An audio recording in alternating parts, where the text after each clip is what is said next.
మత్తు ముంచిన సంబరమంతా పేలిన టపాసులతో రాలిన బూడిదనే. రంగం సిద్ధం కాని మానసిక విధ్వంసం. చరిత్రహీనులుగా నిలువు ప్రయాణం. చిత్తుగా మనిషిలోని సత్తువని తాగే మానవత్వం లేని మృగాల సంచారం. నిరంతర నియమావళికి దొరకని పర్వం. అరాచకాలతో అంతమొందించే ఘాతుకం. నీ కొరిగిన సమయం గుడ్డిదై జనజీవన స్రవంతిలో తెగిన బంధం.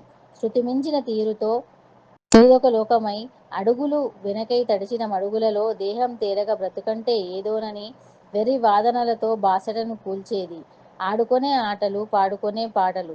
మరచిన బాల్యానికి ఇదొక శాపమా? కోరలై కొరికిన డ్రగ్స్ మాయాజాలమా?